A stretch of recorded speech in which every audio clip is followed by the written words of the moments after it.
Yung nagsisimula ka Yun talaga po. ba, wala ka talagang natutunan sa iba na hindi ibig sabihin hindi ka talaga nakapag-aral sa madrasa, dito ka talaga nagsimula matuto sa mga video ko, gano'n ba?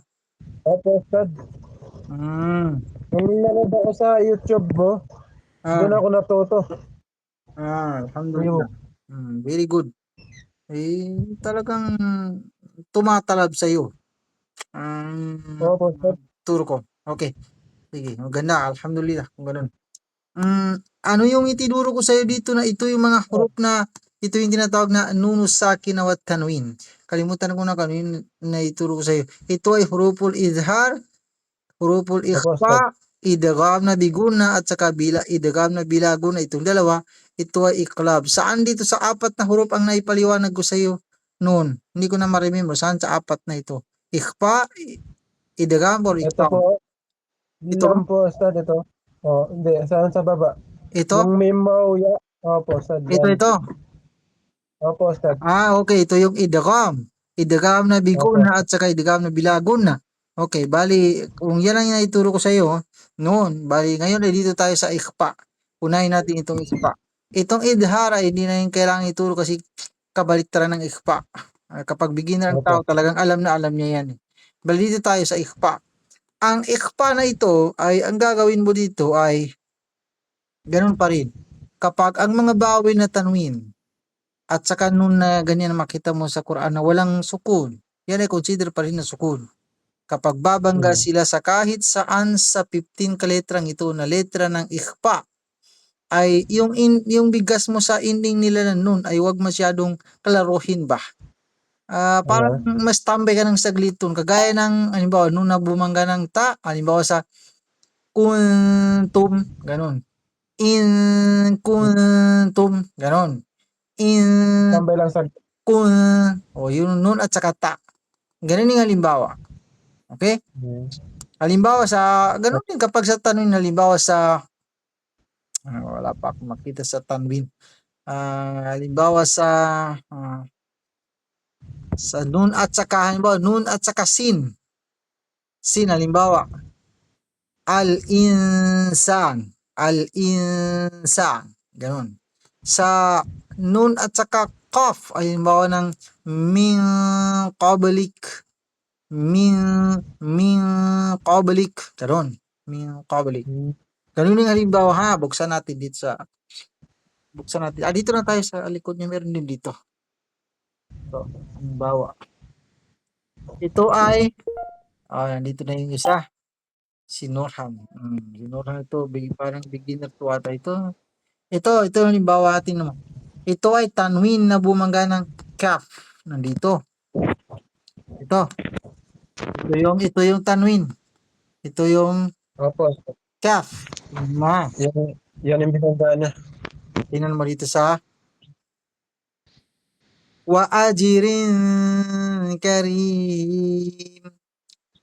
Wa ajirin wa ajirin karim. Hindi ko sinabi na wa ajirin. Kapag Hmm. sinabi mo ito na wa ajirin, ay yung dila mo dumikit. Kailangan yung dila mo wag idikit sa taas na part ng yung bunganga. Parang mahang yung dila mo ba sa pagbigas mo na rin. Hmm. Oh, tabi ka ng saglit dito sa rin. Ito, sama nito. Fabashshirhu bi maghfiratin wa ajrin karim. Ito pa. Tingnan mo. Tanwin na bumanga ng fa. Itong alif na yan, wala na, hindi na yan value. Ito, makita mo yung letra na tanwin, yung bawi niya, tanwin. Tapos may alif dito, wala na yun. Bali, ito ay wa min khalfihim saddan saddan Hmm. faaghshaynahum saddan ganon saddan Ah, faaghshaynahum fahum la okay. yubsirun. Kung... Ganon yun. Ito yung halimbawa, ha? Hanap tayo, meron dito. Opo. Dito tayo sa medyo malaki-laki ng konti para klarong-klaro sa bulaet natin. Ito. Opo, sir. Ito ay nun na bumangga ng zay. Ito. laqad anzalna. Anzal. Um, Sige, bigkasin mo nga. Sige, ikaw nga. Sige. Sabihin mo. an anzal. Sabihin mo. Laqad anzalna ilaikum. Sabihin mo. Laqad anzalna ilaykum. Bakit kaya napapansin ko sa'yo tuwing pagdating, bihira lang talaga yung ganito sa yung pronunciation na majority sa tinuturuan ko, hindi sila makabigkas ng ain.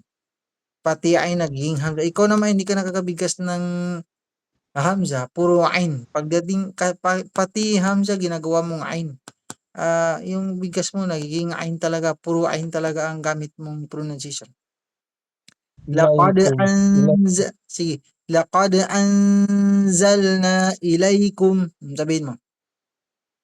Laqad anzalna ilaykum. Ito naman ay tanwin din ang bumanga ng fa. Sige, sabihin mo, bigkasin mo na. Kitaban. Laqad anzalna ilaykum kitaban fi dhikrukum. Kitaban. Ganon. Sige, ikaw. Ulitin, dito. Sige. لقد أنزلنا إليكم كتابا في ذكركم. Yung dila mo dumikit. Dinig mo, dumikit yung dila. Kailangan mahan yung dila pagdating sa kitabang, ganon. Hmm. At saka, كتابا itong cough, yung bigas mo ay ka, lakad. Kailangan lakod. Parang makapal ba? Cough. Lakod. Ang. Ito ay cough, hindi ito ka. لقد Yes, ganon. Sige, ulitin mo. بسم الله الرحمن الرحيم لقد أنزلنا إليكم كتابا فيه ذكركم. Praktisan mo kasi hindi lahat nabibigkas mo ng tama ang ikhfa. At saka Opo, dito sir. fihi, huwag mong patayin sa hi kasi walang marito. Okay na yun. Bali, okay na yun فيه sa'yo. Bali, ang dito na lang yung sa'yo kasi iiba yung sa'yo. Ituro ko, bali dito ako, lilipat ako dito sa, pwede ka nang bumaba, lilipat ako dito sa kay Norhan.